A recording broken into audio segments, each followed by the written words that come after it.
Well, Dodgers have won the World Series. Uh, Close to my prediction. I believe I had Dodgers in six, but Dodgers ended up winning in five. Went into New York, took care of business, and just made the Yankees look like a little league team. If you've been following this show for a good amount of time now, I mean, you probably realize that I live and breathe this New York Yankees team. This 2024 team has meant a lot to me and has been a big part of at least my job here at Bleacher Brothers and covering baseball. And it's always the tough part about your favorite team going to the World Series and not making it happen. It just sucks. But we're here today to talk about it. Luckily, on a Thursday show here on Back to the Dugout, I can actually talk about a big change and the season actually ending. We can maybe look a little bit forward. But in terms of what I've got planned for the show today, I really don't have a set plan. Last night, I really just couldn't get myself to think about this game enough to the point where I really wanted to form a actual show sheet and actually have something of I guess any major substance really to talk about. I do have a bit of it of like a plan if we don't really have anything else to talk about, but I really wanted to open it up to the chat and what people thought about the World Series in general. If people had, any questions for me about what I thought about the series and the Yankees, I would be happy to answer those. The season's over, so we have nothing else to talk about but the series that just happened. We can look forward to free agency. There was a trade about 20 minutes ago. Jorge Soler got sent to the Angels for what I'm hearing is Griffin Canning. So we're already making trades in the offseason, and it's only been about like 14 hours. But Yankees just ripped my heart out. I mean, if you saw my Twitter account earlier this week, you'd have known that me and my family had the amazing opportunity to go up and see Game 3. And although that didn't go at all the way we wanted it to, it was still an amazing experience to go see. To just have a World Series game under my belt as something that's always been a big bucket list thing for me. I've always wanted to just go to the Fall Classic, be able to see my favorite team play at Yankee Stadium was really just a dream come true. So we'll always have that memory to hold just closely to my heart, at least, despite the way that this series went for New York. But definitely a bit more of a raw episode here on Back to the Dugout. So I appreciate everybody tuning in live. If you are watching the replay, I appreciate that as always. But this is going to be a pretty just raw episode. I mean, talk about Game 5 maybe for a little bit. We could recap the play-by-play for that. Thought about doing like postseason overviews of every single player from both teams, but I'm not sure if we'll necessarily have enough time to do all of that. But once again, just want to open the chat to anybody who has any thoughts about the series at all, because I have a bunch of them. But before we get into those, I want to see what you guys have to say. But real and honest thoughts about Judge. I'm about as big of a Judge believer as they come. I feel like it's really difficult not to be. I can't defend anything that he did yesterday past the fourth inning. I mean, I don't even know how to describe the feeling that went through me when I saw Aaron Judge drop that easy line drive. And I mean, you can say what you want about that. It's October. The ball's tailing. It's a hard hit ball. You're getting paid like $40 million a year. You make that catch. I think it's very apparent how Judge really sets the tone for the entire team, both on offense and now apparently on defense. Apparently, if one person drops a fly ball, the entire team goes into playing like they are 10-year-olds in Little League. Volpe's not making routine ground ball plays, which isn't an easy play. But again, we're in the World Series. You make those plays. Dodgers made those plays. So, I mean, I don't understand. Guardians didn't make those plays, so they're out. I mean, that's just bottom line. That's what happens when you give the Dodgers 6 outs in an inning. But honest thoughts about Judge, there's a lot of people that are going to lose hope on him after this. There are a lot of people who will never look at Aaron Judge the same. I doubt Aaron Judge will look at himself the same. And I really hope this doesn't carry over into something big where, we see his career spiral out of control. The whole regular season merchant narratives are definitely coming in. It's not good at all. This is the worst way you could have lost. Arguably, this is worse than being swept. It really is. You blow a 5-0 lead when all of your fans think that you guys are traveling over to LA to make it an interesting series. awful. Awful. Judge, I mean, awful this series. Awful this postseason. Um, can think of a bunch of other players that should never be in the same conversation as Judge that were way better than him this postseason. And Freddie Freeman on one leg, an absolute monster to the Yankees, and Aaron Judge, this 6'7" demigod who hits 60 home runs a season and puts up record numbers and unreal production for 162 games. Just falls flat. It can't happen. If it happens again, I mean, who knows? I can't even think that far. So lack of tenacity on defense unique to the World Series, or did you see the Yankees lacks on defense in the regular season? It's been all season. It's been all season long. Gleyber Torres dropped fly balls earlier in the season. This team routinely made errors in the field. It seemed like they're one of the worst fundamentally teams in the entire league. The defense was a problem. I said it after game one. I did a takeaways article, and I said the first takeaway I believe I said was this defense is bad enough to lose them the series, to be the defining reason why they lose this series. I hate sometimes being right. I really do. I could not have been more spot on about that. I mean, you look back to game one, and it's Doogie playing in a park where he's played years of his career, not making a play off the foul wall, which results in I believe that was either Ohtani or Freeman legging out a triple. I mean, I don't even remember. It seems like that long ago. But after that, I mean, Soto not making a good run to a fly ball. I mean, this is a guy who's getting $700 million in this offseason. You mean to tell me he's running a worse route to a fly ball than a high school right fielder who has a batting average below 100? Like, I really I don't understand how bad the defense just stayed. I mean, I said this to so many people that this team's inability to learn from their mistakes just is ultimately what hurt them like the most. I mean, you could say it's the defense, and it is the defense. This literally was the defense. The defense lost the Yankees this World Series, and this is never a sport where you say defense wins championships. Like, when have you ever heard someone say defense wins championships in the MLB postseason? I've never heard that once before. But now the Yankees might have to pivot towards signing some actual good defenders because, I mean, I don't think it's an Aaron Boone problem. I mean, I know people want Boone gone, and I definitely called for Boone to be gone at some point yesterday. But you got to remember at some point too, like, I mean, he can't go out there and make these plays for him. He can make them practice this, and maybe that's happening. Maybe they're not practicing, but I mean, you go into spring training, the first thing you're doing as a pitcher, besides, just throwing a bullpen and playing catch, is practicing your defensive shifts over to first base when a ball's hit to the first baseman he can't cover. I mean, it is really it's just absolutely brutal. That's the only real word I have for it. It is brutal. It's laughable, embarrassing, and maybe that is a Boone problem. Maybe it is, but he can't go out there and make the plays for him. And if any Yankee fans think that this front office, the way that they've been operating the last decade, is going to can Boone after making the World Series, then I don't know. You don't watch Yankee baseball. That's just straight up the fact that you do not watch Yankee baseball close enough if you think that Aaron Boone's getting fired. Bottom line, just awful. Really, really awful defense. Don't really know what else to say other than that. The Judge play really just set a very, very negative tone. And when he was the person who really just put the Yankees up ahead, him and Jazz in that first inning, it's just awful.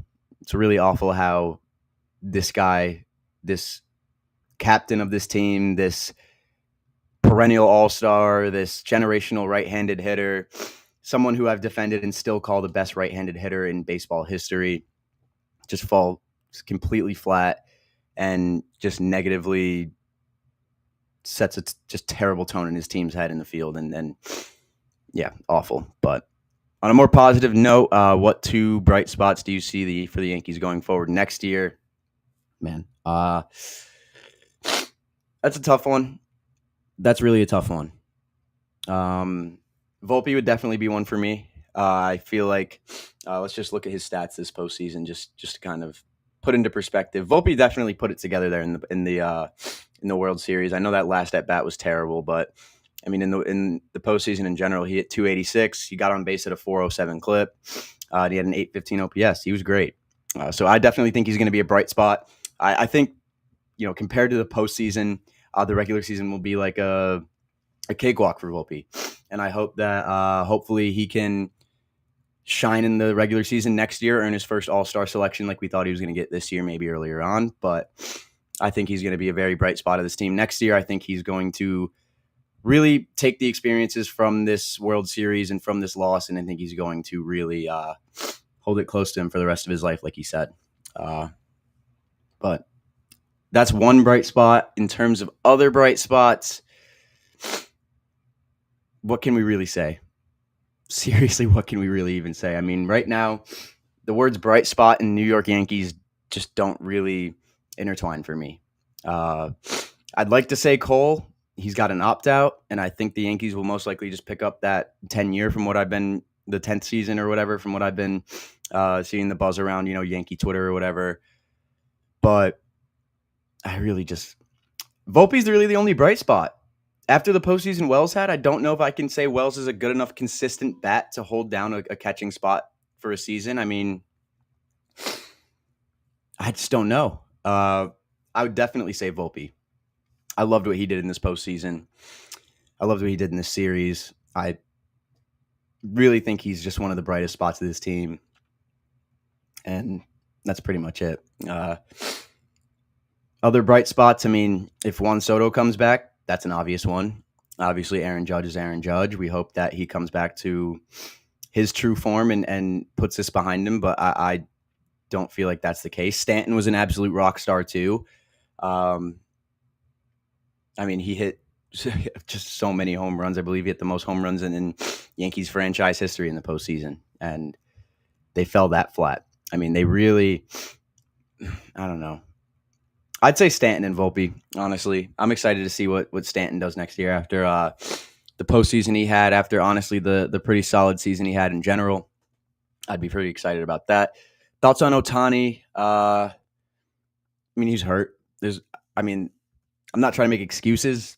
Judge was awful too. So, I mean, both of the big stars in the series were terrible. But, I mean, let's be honest, he was hurt. You could see him dislocate his shoulder every time he swung. He kind of did that, loosening up his shoulder. So, I don't know. He wasn't good. I mean, at all. Looking at his games in the World Series, I mean, he went hitless in 3 out of the 5 games. So he didn't look great, but he was obviously really, really hurt there after that slide, and he just couldn't put it together at the plate. He drew walks still. He drew a pair of walks in the 4 final games, but really didn't put up any production. Only a couple of runs. Just, really, we really got robbed of what should have been the best World Series of all time. And that's the Yankees' fault. That is straight up the Yankees' fault. We got robbed. I mean, that's it. They just got robbed. Playing terrible defense. Really just, the terrible defense, it failed to extend what should have been the best World Series of all time. It sucks, but that's just baseball. Ohtani, I'm sure, he'll get healthy. He'll start pitching again. This will be a distant memory. He now has his first ring, and I'm not very positive, or I'm not very sure that, this will be his only one. I think he'll get a bunch of them. And that's just about my thoughts on Ohtani. But they didn't need him to be good. They really just didn't need him to be good. When Mookie was being Mookie and being Freddie, you don't need your superstar to be good. That's what a good World Series team is. When your superstar isn't showing up, you have the pieces there at the bottom of the order. You have the pieces there at the top of the order that can also get it done despite your guy not being able to do it. That's what we saw this entire series. Teoscar did it. Will Smith at times even put balls into the seats. Gavin Lux was stealing bases, and he tore his ACL last year. I mean, this team wanted it more. They just did. At Game 3, I mean, after that first home run from Freddie Freeman, the whole Stadium went flat for the entire time. Uh, the fans there were awful. Um, I don't like ripping on Yankee fans at all because I love them. I love Yankee fans. I love interacting with them. I love the community that we've built and that we continue to keep up throughout all of this nonsense and all of this just, for lack of a better word, just shit on offense and defense. Like, for just lack of a better word, I mean, like, it's just awful. Like, I really, just, I can't. Like, I just can't get my head around how bad, like, just this series went.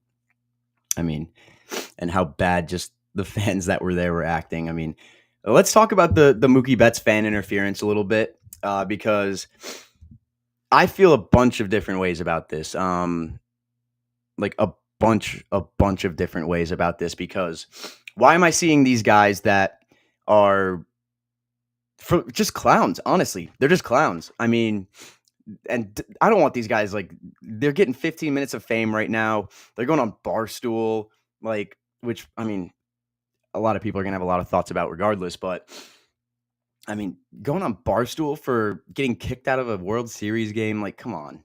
Like, that's just ridiculous. Um, they said, like, they thought about that already. Like, if they could make a play, they'd make a play. You didn't think about that. Like, don't give me that. Don't give me that at all. They're making every Yankee fan look terrible, in all honesty. Um, they make Yankee fans just look petty, classless, grabbing a player's wrist while the other fan pries open the ball out of his glove. I mean, yeah, it's fun. It was hilarious. Like, I'll give him that. It was funny. Like congrats. Like, you wanted a funny moment. Like, you saw 4 outs of a World Series game and shelled out thousands of dollars for it. Like, you're just a loser. Like, you're a loser. I'm sure you're a great Yankee fan, honestly. Like, in all honesty, I'm sure you're a fantastic Yankee fan, and you root for the team as passionately as I do. And, I'm sure if I saw you in the stands, we'd probably have a pretty decent conversation about the team. But I don't respect anything that those guys did at all. I know Mookie said he didn't really care. He obviously did. I mean, you could see his reaction. He even told his wife that was like the second time in his life he ever wanted to fight somebody. And I mean, it should be a lifetime ban from Yankee Stadium. It should be. But knowing how a lot of Yankee fans are, they wanted these guys throwing out the first pitch yesterday, which, I don't know. Really rough time to be a Yankee fan. It's just, you go to the stadium and during the World Series, man, it's not the people who are the diehards. It's really not. It's something I realized just being there on Monday, and I met a lot of really good people at the game. My family and I got to talk to a couple really, really nice Dodgers fans who knew a lot about the sport, who knew a lot about not only the Dodgers, but their farm system and who they had working through the ranks. And they weren't just Dodgers fans that were there to see the World Series. They were diehard Dodgers fans that were there because they cared. They were there because they wanted to experience this moment. They weren't there for the wins and the losses. They were there because they loved the team, they know the team, and they wanted to see them play. That's the type of fan that I respect, and that's the type of fan that I wish the Yankees embodied a little more. I don't think the Dodgers fan base is great at all. In fact, I think they're worse than the Yankees in terms of just bandwagons. But, I mean, the Yankees fans just absolutely classless during that Game 4. I believe that was Game 4. But those fans, the fact that they're going on Barstool, the fact that Gronk's like glorifying them, even though I guess that was his friend in college, which, I mean, big shocker there. But those guys should be banned from Yankee Stadium forever. I mean, you get kicked out for just reaching over the fence and grabbing a home run like that guy in Game 1, which was also a Gleyber Torres hit. Funny enough, I mean, if anyone in the chat like was interested to know, like, could somebody look up if there's ever been another player in a World Series to have 2 fan interferences on 2 balls put into play that he had? That's just something that I would be interested in knowing. But those fans should be lifetime ban, at least, just a lifetime ban. I don't really understand how people are glorifying these guys in the way that they are. But yeah, it's just unfortunate. Unfortunate that those are the fans that were glorifying when Volpe hit the grand slam. Wells had like 6 total bases. That those are the guys that's the biggest story coming out of that game. Really, just a great piece of where sports media has gone in some places. So shout out to Barstool for putting together just absolutely horrible content.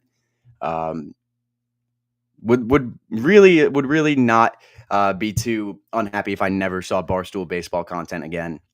Genuinely some of the worst stuff that I've probably seen uh, during October this postseason. But I just don't get it. If anybody actually was watching those Barstool guys react to like the Dodgers Yankees clips and could think that was funny, who cares that those guys are watching the game? Seriously, like I just don't get it. Don't get it. Terrible content. Um, respect to them for having the following they do, but doing that, that's just bottom line Barstool right there. Seems like they're ran by dumb fans, and that's who they're interviewing. So, just my thoughts on the whole Mookie Betts fan interference thing. I think those guys again should be given a lifetime ban from Yankee Stadium, and should never be allowed. Maybe in another Major League Baseball game. That may be a little bit too much as a baseball fan. I get these guys making a mistake. It is an emotional moment. You want to do whatever you can for the team. Sure, I get that, but you can't tell me like you've thought about that before and you could say, yeah, we're 100% getting kicked out. Like, that's just crazy. You spent thousands of dollars for the World Series and like you did not think that. Like, come on, you didn't know you were going to be you didn't know that you were going to be put in that situation at all. So don't try to act like you were the one talking about it. But unfortunately, I know the Dodgers are the strongest team until they bring Freddie Freeman, Teoscar Hernandez, including Segura and Mookie Betts, and signed Shohei Ohtani. So that's why it was great. Yeah, they went out and they had the offseason they needed. It's what the Yankees got to do now. It's what the Mets got to do now. All these teams are just going to have to spend until they can catch up with it. Seriously. I was more angry with the announcing during the game. Muted Fox announcers to listen to Sterling and Susan. That's disappointing. Yeah.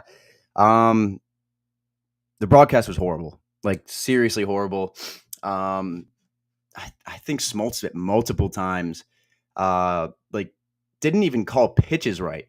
And you're a pitcher. Like, I don't get it. Honestly, between the fan interfere was a great idea, but the rules say if you interfere, you're gone in this game season. I don't understand that, honestly. I don't understand that comment, but yeah, the fan interference. I guess it was a decent idea to try and shift momentum, but that's not what those guys were trying to do. They were trying to grab the ball out of Betts' glove. Like, they were being clowns. Like, they're being classless fans. That's what it was. Let's not dance around it at all. Let's not say that these are heroes. Like, those are just, in all honesty, horrible fans. You don't do that. You don't grab a player. You don't. They literally grabbed him. Like, people are calling it assault. I wouldn't go that far. Like, let's not be that soft about this, but let's also not like just let things slide like this, because I feel like anywhere else that would be just totally not tolerated at all. But that's the point that we're at with sports media, I guess. It's entertaining. It was an entertaining moment. Like I said, I thought it was funny. But when you put the jokes aside, those are guys trying to compete. Those are guys trying to make plays. You're a fan. Know your role. Just know your role. That's pretty much it. I would never personally do that. That's actually been a big fear of mine. I've sat with my dad along like the right field wall right next to the bullpen before, and that's something that I've thought is, what if I commit fan interference? I could not honestly do that. I just don't see how anyone could be a true fan of the Yankees and think they are helping them by committing fan interference and committing an out, which Mookie caught it. So he would have been out anyway. So I'm sure that clown will like to use that excuse. Well, he caught it anyway, so I was just trying to make momentum. Like you cannot think that quickly, that fast. If the fans didn't go after the ball, it wouldn't have been called fan interference. Betts was reading in the crowd. The fact those two Yankee fans went above and beyond, who knows what could have happened, made it fan interference. Yeah. It looked like he had the ball. I should have honestly pulled up the clip, and maybe I can actually do that. But I really thought that he had the ball like caught like completely. And it literally just seemed like it wasn't going to be fan interference at all. It really just it's I don't even I don't know why they did it. Just I really just think all the emotions of the games and everything just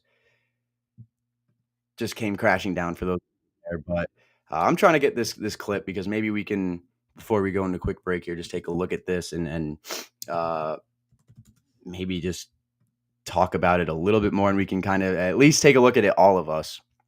But I mean, I think just there's no reason to do that. Like, I mean, he would have been out anyway. I guess it did help their momentum a little bit, but obviously helped their momentum in that game. But it just, there's no room for that in my opinion. And maybe, this is partly me not really being able to take a joke right now because the Yankees have just had an abysmal postseason and just a terrible, terrible World Series. But there's just, to me, there's just no room for that. I mean, I don't personally understand it. I don't know. I hope those guys aren't like banned for life, honestly, from all MLB games. But Yankee Stadium, I don't know, man. You guys might not be allowed there again. But I'm pulling up the clip for you guys right now so we can at least take one look at this before I go to break. But this was something that I really just felt like we should at least take a lot of the time on the show to talk about today because of how much coverage it's gotten. But here's the Mookie Betts fan interference. Not afraid to throw. Wide to right by Torres. Betts in the corner. Does he have room? Fights with the fan. And they're going to say that it's an out and fan interference. So an out, one gone in this first. And yeah, Betts has that ball in his glove, and this fan literally tries to take his glove off. Pries the ball out of there. A for effort. Well, he won't be watching the game much longer. Not afraid to throw. Yeah, so that last little clip there, I mean, Joe Q was right. I mean, if they didn't go after it, it wouldn't have been fan interference. He would have caught it anyway. So I mean, you could clearly see he had the ball, but just every emotion there for every Yankee fan coming in. Not at all the type of fans that I like to at least associate myself with, because I've never seen something like that. I've just never seen it. I have to correct myself. I thought you were right, Joe Q. The angle looked like he could.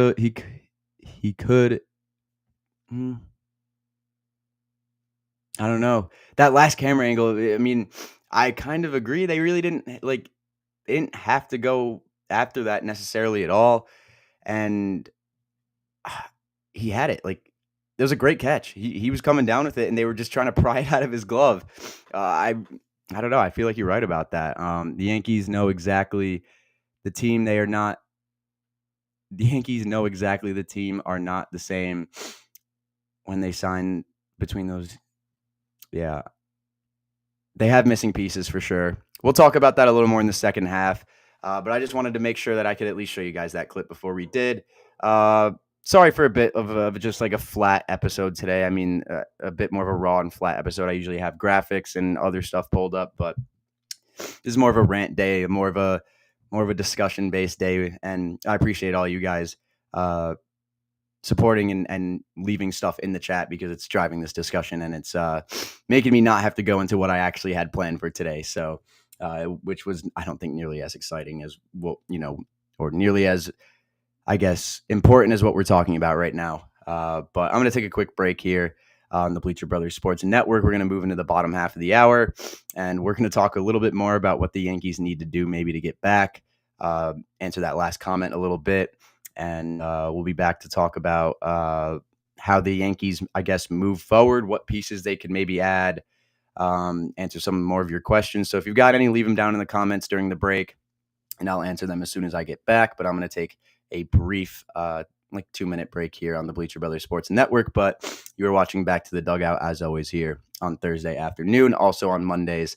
Unfortunately, we didn't obviously get the show on this Monday since I was in New York. But as always, Monday and Thursdays, we will still have the show despite the season being over. So I'm going to take a quick break here for a couple minutes, and we'll be right back.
We're back in the bottom half of the hour here on Back to the Dugout to talk more about the World Series and the Dodgers Game 5 win and kind of just the World Series as a whole. Before we left for the break, I got a comment asking like some just about kind of how the Yankees have to address a bunch of needs, including first baseman and having maybe an additional right-handed bat. I agree. I mean, I think it's tough not to. The Yankees have a lot of holes in this lineup, and that's quite literally what I wanted to kind of take this last half of the show to talk about. Looking at the Yankees stats this postseason, I mean, it was just really bad. Really, just really bad. Multiple guys who played 14 games who had OPSs in the 500s or lower. Jazz Chisholm Jr., despite actually having what I thought to be a phenomenal World Series, still had a 559 OPS in this postseason.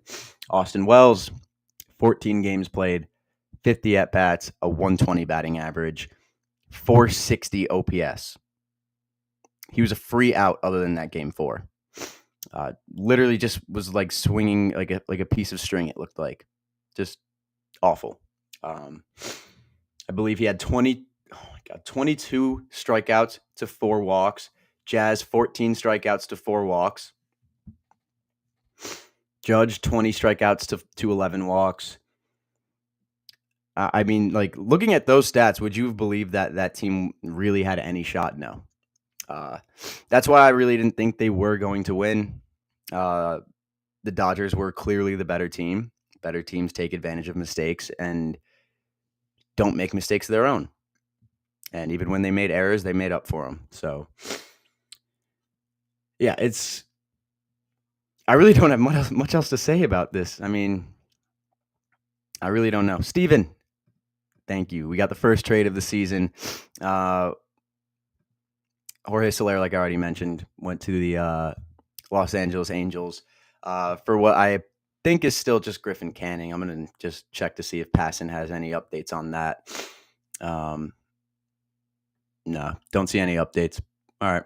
Well, that's the first trade, I guess. We'll see if the Yankees make moves soon, but I doubt that's going to happen. In terms of what's next for them, I mean, it's the obvious, right? I mean, it's Soto's free agency. It's how do we stop the Mets from outbidding us? I mean, the Dodgers aren't a concern, I would think, for Juan Soto, considering we already know Juan Soto really doesn't like playing out west, as we saw when he played for the Padres. But this has to be priority number one. It straight up does. It's just an awful, awful way to go out, and you left a really negative taste in arguably your best player's mouth. So we'll see if Soto wants to sign back with this team. If that's actually what I was just going to get into. I just got a comment asking if I was worried about Soto leaving, and deep down, I'm really not. I don't think Soto's going to the Mets. I think that this is a Boris client who is using every bit of leverage he can have, and what sucks about it is the Yankees have given him every opportunity to have this leverage. Soto's obviously not a lifetime Yankee right now. I hope he becomes a Yankee for life, and I think that deep down is what he wants. But at the end of the day, this is a Boris guy. I think I saw something on Twitter earlier this morning where, what was that, I can't remember if it was after a really poor postseason performance or not, that they re-signed A-Rod back, but that same kind of instance, like that reminded somebody of that, and I thought that was a cool little example. So I'm sure maybe some of my older Yankee fans in here who could remember that a little more vividly can confirm that for me, and I'm sure my parents watching as well could also probably remember that pretty vividly. But I am a little bit worried about Soto leaving just because he is going to command a lot of money. Hal has mentioned that he wants the payroll to get a little bit lower, which why? I don't know. Your payroll needs to go up if you want to win a World Series, it seems like. But I mean, I don't think he goes to the Mets. I don't. I really don't. I don't think the Yankees are going to let that happen. I think that they do want a little bit of a lower payroll, but in terms of do we let this guy go to our crosstown rival? That would never sit well with me. So if that sits well with Cashman and that sits well with Steinbrenner, they better have a plan, because Cashman sucked this year at the trade deadline. Besides that Jazz trade, he was absolutely terrible. Got some decent innings out of Mark Leiter. DFA De Los Santos. What an awful deadline. He was lucky that team made it to the World Series. He got bailed out too. Him and Boone got bailed out. Steinbrenner got bailed out. I don't know. I don't think he'll leave, but that's it. I just don't know. In terms of just his, what his expected salary could look like, I've been seeing multiple different contract options just thrown out there, 10 years, $500 million, 11 or 12 over 550, 12 or 13 over 620, 650, or 15 over 700. That's what I would give him. 15 years, 700 mil. Get Juan Soto to be a Yankee for life. He wants to be in Monument Park. I was telling my sister this yesterday, and I told her honestly that I would probably read our text back in order to just use it as a show sheet, because I was just on a rant to her about this Yankees team, because she, and thankfully to her, was doing a little mental well-being check on me after the game last night at 1 a.m. probably, when I think I just put the phone down completely last night after that game, and then luckily I was able to get a little bit of my of energy and a little bit of angry thoughts out to her. But it's really just you just can't let Soto walk. You just can't. That would just set the worst tone for the rest of the year. It would really, really set just the most negative tone. And if they have a plan and they go out and sign some other guys, cool. They're not going to be as good as Juan Soto. You cannot go out and sign another outfielder that is going to have the same impact. You are not going to be able to do anything like that. He wants to be in Monument Park. I can't imagine he would want to be in Monument Park over being with the Mets greats like Darryl Strawberry, Keith Hernandez. Obviously Tom Seaver is awesome. So, love Tom Seaver, but there's no culture there. Great fan base. I mean, Mets fans are awesome, but there's no culture there. You mean to tell me that Grimace and the Hawk Tour girl throwing out the first pitch, that's culture? I mean, that's pretty cool, but that's not the culture the Yankees have. That's not baseball culture. Like, straight up, that's not baseball culture. The loss doesn't even compare to 2004, 2001. We weren't even supposed to beat LA. Plus, the defensive meltdown was just more of the same we've seen all year. That was not the same defensive meltdown we've seen all year. That was the worst defensive meltdown I've ever seen, period. And I would argue with you, there is not a worse defensive meltdown in baseball history ever. You could give me maybe a certain play that ended a game, but you can't give me, I don't think you could give me a game in maybe 3 separate instances in the same inning that resulted in a 5-run comeback. I mean, you can't tell me that this is not the worst defensive meltdown of all time. It is. In the World Series, I mean, granted, I wasn't very, very old for 2004 and I wasn't alive for 2001, but that's the worst thing I've ever seen in my life watching baseball. You can't tell me those were not even, don't even compare. And when you say we weren't even supposed to beat LA, well, we were still there. We still were up 5-0 and had the opportunity to bring it to 6, which would have made it interesting. So, yeah, hindsight's 2020. You can say we were never supposed to beat LA, but plus the defensive meltdown that we've seen all the same year. It's not that. They were down 3-0. Series was over in the 10th inning of Game 1. No, I mean, just no. We were down 3-0, obviously, yes, and no team comes back from that. But in a season that was this crazy, I mean, you could argue that this was a season that you could see something like that happen. Series was not over. You need 4 games to win. I think that's just no. You can't say that. Series doesn't end after Game 1. That set the tone horribly for the series. They still won Game 4. They still switched the momentum there. They still had all of the momentum in that 5th inning. It could have been 3-2, and then what would you have said then? So I don't know. This is the worst loss in Yankees history. You can't convince me otherwise. This is the worst loss. That was the worst defensive meltdown. Little League teams can field better than that. Some Little League teams can. Won't say all of them because that's just obviously stupid. But I think my 12-year-old Little League team could have probably fielded a lot better than that Yankee team. Let's talk about baseball culture. The stadium was dead on Monday. Yeah. What is the culture? The culture is just the history. Like I said, it's just the history, the rich history of the Yankees that is just kind of starting to fade away, it seems like. But signing Soto would bring that history, in my opinion, right back, would bring us the right direction. I think that I just think that's the culture. The fan base doesn't necessarily promote the best culture always. Those weren't real Yankee fans at the game. At least the ones that I saw there. No. Poor fundamentals has been a major issue for 7 years. No, you're right. If you watch Yankee baseball, you should not be surprised at all. I mean, I'm not surprised that they sucked at defense. I mean, I'm sure you weren't here earlier in the show when I said that after Game 1, I literally said this defense is going to be the reason why they lose this series if they lose. I mean, I'm not surprised about it, but just because I'm not surprised doesn't make it any easier, doesn't make a 5-run comeback any easier to swallow. I mean, I just don't see how you don't think this is the worst loss. I mean, you can't, literally going through every single emotion last night from the first inning of just pure joy and thinking, we might actually still be in it. We might still have a shot to at least force more games. And I mean, if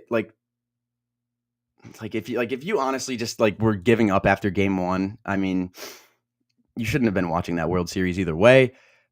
I mean, even if I'm not surprised that the defense was this bad, I'm surprised that they still were able to just give up a 5-run lead like that easily with Garrett Cole on the mound. You can't tell me you thought that was going to happen going into that inning. You can't, you just can't. But I mean, just awful defense the entire way. So I can't disagree with necessarily being surprised about the defensive play. It's just when it happened and how it happened that makes that the worst loss in Yankees history. And I don't think that's up for debate, really. Now, if someone could find me an actual loss that's worse, I'd be happy to take a look at that right now. But I mean, if we're going to talk about, 20 years ago, that huge comeback in 2004, yeah, obviously that sucks. And obviously a lot of people would probably say that is the worst loss, but this is the single worst game loss in Yankees franchise history. Don't think at a higher, stage, you can't get much higher than that. You really can't get much higher stakes than that. And that's what makes it the worst. But anyone else disagrees with that, I would love to keep talking about that. Just, I don't have any other words. I really don't. I really just couldn't believe the collapse that I watched yesterday. And it was just not anything that I thought I would have seen in that game after the way it started. But, I mean, they really weren't going to beat LA. I mean, I didn't think, I predicted they weren't going to beat LA, and you see the stats that they put up. It's no surprise they didn't. Multiple guys, like I said, OPS is in the 600, the 500s, the 400s. Like, that's just not something you can have in the postseason at all. I really just can't believe what I watched yesterday. But I mean, Dodgers deserved it. They were relentless the entire time. Their bullpen picked them up. Blake Trinan pitched a phenomenal World Series. Dave Roberts, I mean, he may have just made himself a Hall of Famer with that. He's probably going to win a bunch more. He figured out how to manage the postseason. So we'll see. We'll see what happens with this Yankee team. We'll see if they get Soto back. We'll see if, Cole opts out or what happens with Glaber. The way I see it, and I will make a whole show out of this, is what, do the Yankees go for next? Right now, Soto, making sure everything's good with Cole, and then I think you re-sign Glaber back. Unless anyone's got other ideas. I know people have a lot of different free agency ideas. I think Glaber would be a great just player to go out and re-sign. The Yankees have started building something, and I think it's going to take a bunch of little pieces with those really big pieces that I already mentioned to take them over the edge there. I don't necessarily think it's going to take spending as much as the Dodgers did, but it might take spending somewhere close to that. And I think they'll get somewhere close to that. So we'll see what happens with that. And I know Canely, I believe he's a free agent too. And if that's the case, let him walk after what happened last night. Did he throw a strike last night? Like, did he actually throw a strike, or maybe that was Clay Holmes, and now everything's just morphing into one for me. He threw 8 pitches and 3 of them were strikes. Like, I get coming into the World Series is in the situation he did is not an easy one at all. That was awful. Defense and Tommy Canely lost that game. 2 runs on 2 hits, a walk. He got no outs. Like, that's just terrible. Like, that's just really, really bad. I really didn't have any faith after that. The whole World Series, he just really wasn't that good. Even the first outing of Game 1, his one hit he gave up ended up being a run, and he only got 2 outs. So he was pretty decent against Cleveland. Obviously, he doesn't matter now, but yeah, I mean, I was just astonished by how bad he was last night. The wheels, I've never seen him just completely fall off for any team like that. I think that is just far more heartbreaking of a loss than Game 1. Game 1 was just a phenomenal game. Like, I mean, seriously, like, in all honesty, like, I don't even think many people can even be mad at that loss. I mean, that's just like one of the greatest baseball games ever.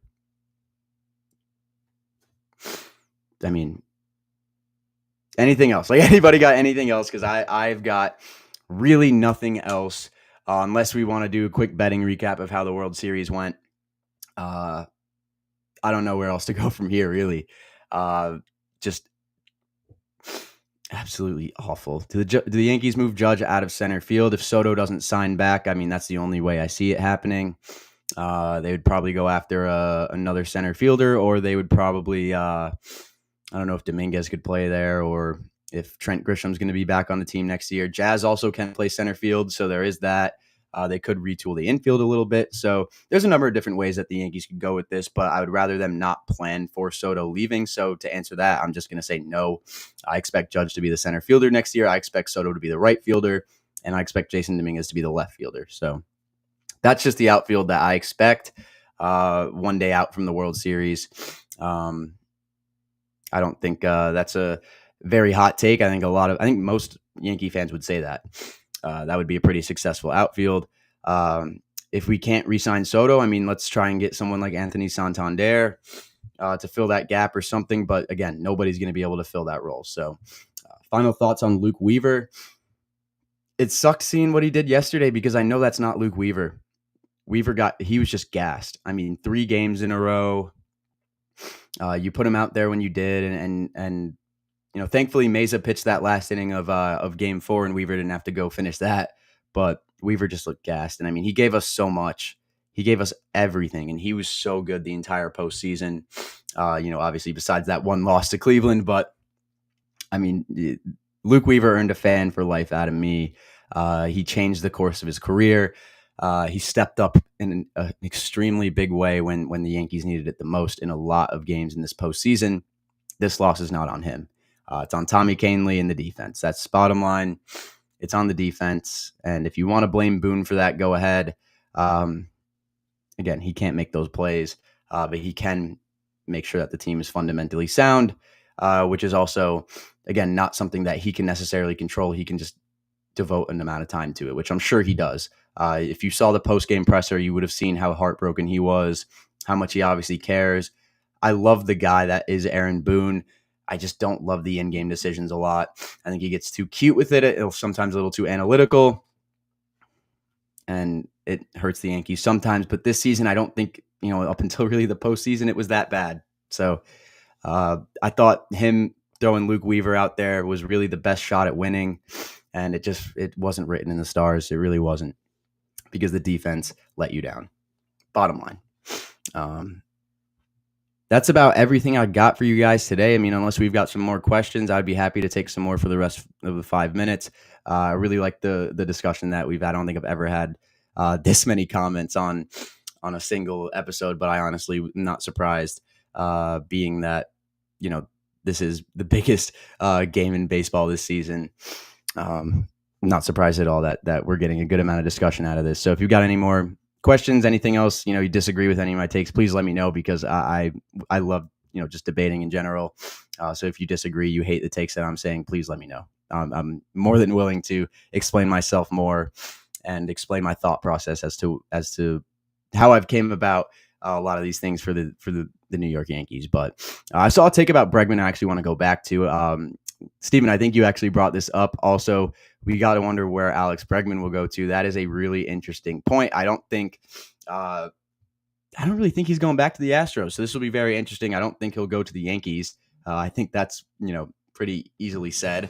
The Yankees are not big Astros fans at all, especially when it comes to the guys on that team that were actually part of that cheating scandal. So for my mom saying I would take Bregman, I would not. Let's look at his stats real quick from 2024 just to see. He obviously is a good postseason bat, but I mean, I don't know. After Judge, I mean, maybe we should be taking good postseason bats. That's maybe a good way to go about it. But this season, 260 batting average for Bregman, a 768 OPS. He hit above league average. So, I mean, if he's cheap, if there's no clubhouse drama there, sure. Bregman maybe could be an option. You don't want to re-sign Glaber. You can move Jazz to second. There's definitely options, but we'll see what this Yankee team does. Again, just leaving it up for any final comments or just thoughts about this World Series. Any just final, just kind of not even thoughts, or just like any rants that maybe people have for the last 2 minutes of the show. I'm really just empty. Like the tank's just gone. Been operating on E since game 3, man. I wish we would have gotten a little bit more of an entertaining series. A 6-7 game series would have just been absolute cinema. Definitely some classic games in this one for sure, but I am just really distraught about this still. Like Volpe said, I'm gonna remember this feeling for the rest of my life. That's not really an understatement. That's just part of being a fan of sports. But ultimately, man, I'm very happy that I got to see this Yankee team play until they did. The fact that I got to see this team play in October is a huge blessing to me. And outcome aside, it was an amazing 2024 season. I'm very excited to continue to cover baseball in the offseason and to continue back to the dugout into the offseason for you guys. As far as content goes, we're obviously going to be talking about free agency, trades, and other things. If you guys have any show ideas in general, let me know. I'd be happy to listen to those and maybe make any certain theme you guys may have an idea for into a show. But like I want to do next 50-50 guy for each team, or we're going to update our prospect watch list. Obviously, I want to make a top 100 prospects list for Bleacher Brothers, as well as a top 30 list for every single team. So that'll be something to stay tuned for into the offseason. But we got a lot of content coming for the offseason. So while I am obviously a little distraught and very down emotionally from this World Series loss, I'm very excited to continue the content. And that's, the one bright spot to the season ending a little bit earlier is that I get to jump into some of this stuff that I've been waiting to do for you guys. So I appreciate all the support to everybody who left a comment today. I really appreciate you. Even if you didn't agree with what I said, I appreciate you getting in on the discussion and making this show go the hour that it did, because I really didn't have anything planned for today. I wanted it to be a discussion-based show, and luckily that's what I got. So I appreciate all the support and everybody leaving a comment, everybody giving their opinions on everything. That's what I feel like I do this show for. So I appreciate everything, all the support throughout this season. If you've tailed my sports bets through the entire season, let me get my record for you, because you would have finished with up some money depending on how many or how much your unit size would be. We finished the 2024 season with a record of 156 and 134. So not jaw dropping, but that's still a well over 50% hit rate. And in terms of how many units you'd be up if you played the same amount for every single wager, you'd be up about 18 units. So pretty good year. We'll be back for more bets, obviously, with other sports. We'll probably be doing more bleacher bet stuff, but that won't be a back to the dugout thing. When college baseball starts, we'll definitely get those bets going. I'm really excited to do that. But when the baseball season rolls around, we're gonna double down and go even bigger than we did last year. So I'm excited for it. We're gonna make a big push for all this, but you're watching Back to the Dugout as always. That's all I've got for you guys today on this Thursday afternoon. Stay tuned for all the other content on the Bleacher Brothers Sports Network. We got License to Steal with Jeff DeForest coming up here at 4 o'clock. I'll be producing that and might make a little special guest appearance at the end to talk about the Yankees a little bit more. We'll see what happens there. But that's all I got for you guys today. Again, I appreciate all the support on the live. If you're watching the replay, I appreciate you again. But other than that, I got nothing else. I'll see you all on Monday, and we'll talk more about what's kind of coming up for this offseason, and maybe we'll figure out a better schedule show-wise to go from there. But thank you all for watching Back to the Dugout throughout this entire MLB regular season and postseason. It was an absolute just privilege to be able to do this the entire season. I can't wait to do it for 2025. But as always, tune in Mondays and Thursdays. We'll be back, and we're going to get into this offseason content. So I'm Tobey Schulman here on the Bleacher Brothers Sports Network for the rest of the crew. I will see you guys on Monday.